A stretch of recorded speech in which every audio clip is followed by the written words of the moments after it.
Hey, Tyler, Xavier was just talking a lot about how the trust behind the message of the coordinators, even Coach Cristobal this year has really carried out onto the field through the first 4 games. Just as the leader of this team, how have you noticed that's progressed and transpired on the field through this point of the season? Yeah, I mean, our goal week to week is just, keep getting better.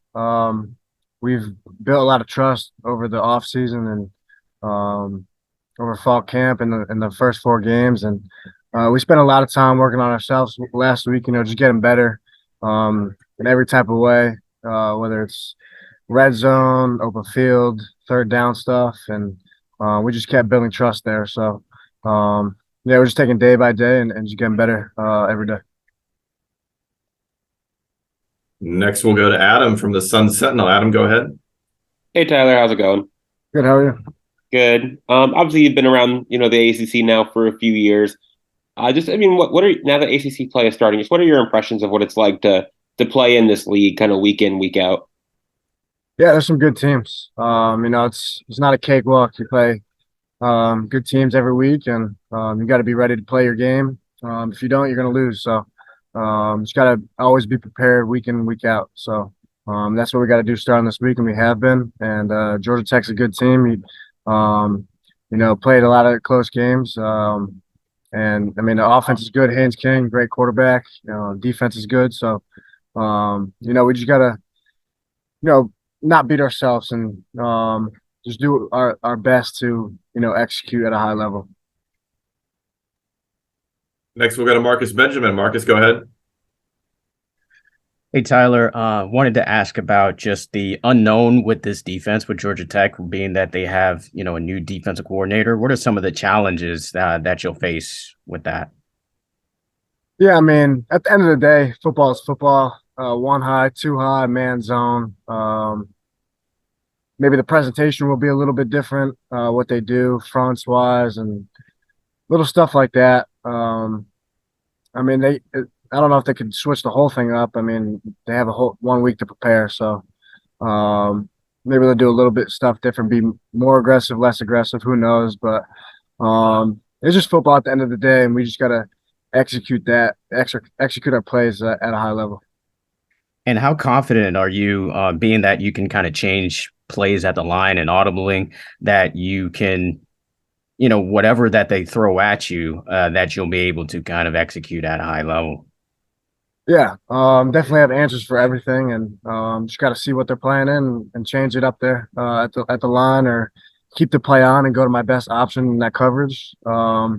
Just little stuff like that. So I feel very confident. The coaches are putting a great game plan together for us, and all we have to do as players is go out there and execute.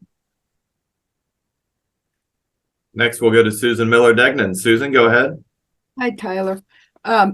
Coach Dawson yesterday spoke about your particular success being a reflection of 11 guys, you and the 10 other guys.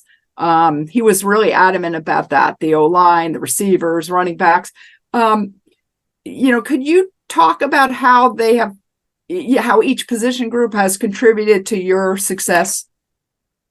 Yeah, I mean, football's a team game. You go out there with 11 guys on offense, 11 guys on defense, and you do the stuff together. I mean, I can't play quarterback with the offensive line blocking for me.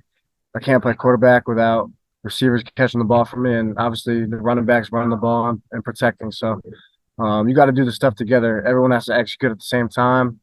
One little mistake by someone up front or one drop, it reflects on me. So I do my best every day to make sure I lead those guys to success, and they've been doing a great job for the first 4 games, and they're definitely going to continue that. Let's go back to Adam Lichtenstein. Adam, go ahead. Hey again. So I was looking yesterday and I saw that, I knew obviously that you'd only thrown one pick, and haven't in a couple games. And I was looking at online, and like Pro Football Focus says, only I think like 2 or 3 what they would call turnover worthy passes. What do you think about the offense, or about things that you've worked on have helped you be so accurate so far this year? Yeah, I've worked a lot in the offseason on my mechanics. I feel like my motion's a little bit shorter. I think that's helped my accuracy a lot. My front arm, my front leg. Definitely better than it used to be in terms of mechanic-wise, quarterback mechanic-wise, and seeing the field really well. I think the biggest thing in the quarterback, have the best trait is confidence. And that's one thing I kind of praise on, and week in and week out, talk to Eric Goldstein here, the psychologist, read some books, just to make sure my mindset's right, confidence-wise, and I think that helps a lot with understanding where to go with the ball and understanding my mechanics, and it helps my accuracy immensely. If you don't mind me asking, what are some of the books that you read? I read Greatness by David Cook. It's just a mentality book, mindset type thing that I read every time before the game. Just those little paragraphs that just kind of get my mind right. Let's go to Manny Navarro from The Athletic. Manny, go ahead. Hey, Tyler. You guys obviously look very serious and focused this year, but I'm curious, especially this past bye week, has there been any moment to just have fun and sort of celebrate what you guys have accomplished so far, this great start that you've gotten off to? I know Coach in the offseason would do some fun things with you guys in the summertime, go to the pool, that kind of stuff. Has there been any sort of, letting loose a little bit? Yeah, we went to Putt Shack last Thursday night, just to hang out, chill, have some fun with each other, and just have a good time. And but at the same time, we know that we're only 4 games in the season. Still got to go to work. Just because we won the first 4 games doesn't mean we're gonna win the last 8. So we worked really hard last week and are gonna continue to do that this week. And yeah, we did have some good times and went to Putt Shack. So yeah, it was good.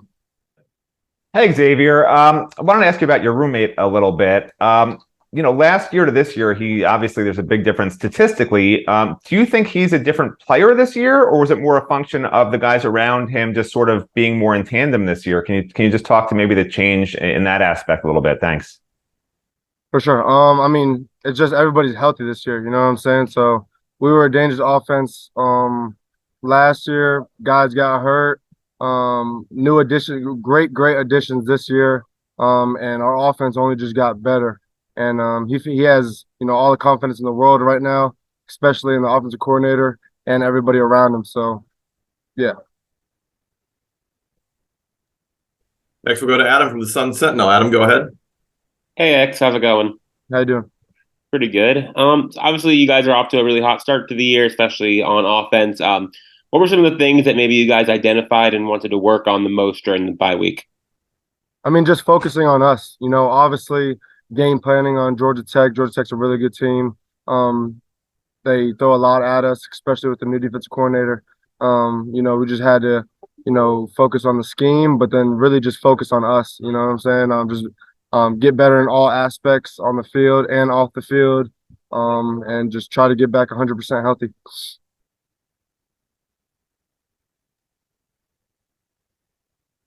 Any other questions for X? I'll keep it going. Thanks, Matt. Go ahead. Oh, I was going to say, Coach Dawson mentioned yesterday that, Ray and Chris Johnson could, start seeing more time. They're obviously very explosive players. How have you seen them kind of grow now that they've gotten, their feet wet in some actual college action? For sure. They're both electrifying players, They got world-class speed, great dudes off the field as well. So I'm excited to see them play. Next, we'll go to Susan from the Herald. Susan, go ahead. Hi, Xavier. Georgia Tech gave up 38 unanswered points Sunday to Bowling Green, after taking a 14-0 lead. How do you guys not let things and I know you're favored a lot this game. How do you not let things like that seep into your psyche, and what keeps you guys so level-headed this season about not being affected by outside circumstances and what happened the week before? For sure. Georgia Tech's a great team. You know what I'm saying? It's very, very hard to win in college football, as we've said multiple times, no matter who you verse.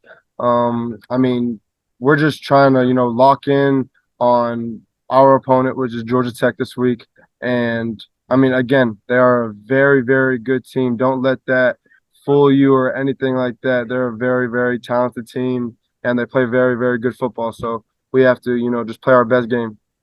And then just my follow is I obviously I know you're on offense, but how nice is it to have Cam Kinchins back, and what does that do for the team? For sure. I mean, we're all thankful that Cam's, okay, and he's healthy. Brings a lot of energy to the team, and we're just very glad that he's going to be taking the field with us this week. Thank you. Next up, we'll go to Marcus Benjamin. Marcus, go ahead. Hey, X. Wanted to ask about the ability of changing the play, I guess, at the line of scrimmage in this game, is particularly with this defense that you're going to face. There's a lot of unknown with a new defensive coordinator. So with that ability of, just kind of changing plays at the line, how important is that? How well has the team kind of done that? And how much of an advantage could that be for you guys against Georgia Tech? For sure. That just goes back to earlier what I was saying. We have so much trust in our offensive coordinator and the guys around us. We can never be wrong. You know what I'm saying? It's at the end of the day, it'll, be an execution standpoint. We just have to execute at a high level because our offensive coordinator is very confident in us. And no matter what we decide to do, he's very, very, again, confident, and all of us, and we're super confident in him. So whatever that is, try to execute at the highest level possible and, make plays happen. Next, we'll go to Wyatt Koppelman. Wyatt, go ahead. Hey, Xavier. So you mentioned the trust that has carried over from the work you've done with Shannon this year, but how much of that do you also think stems from what you've done in building a relationship with Kevin Beard, here being back at the U as a former wide receivers coach? For sure. I mean, outstanding coach. As you can see already, we've jumped big in our room for sure. I mean, it all comes down to culture, effort, and just, fundamentals. I know you've seen, one of the interviews when he first got here. He's a very instruction-based, like very fundamental coach. You know what I'm saying? So he stressed that as soon as he got in. And again, our team is at a point where we're fully buying into whatever our coaches are saying, and he hasn't led us wrong. And again, we're very, very confident in him.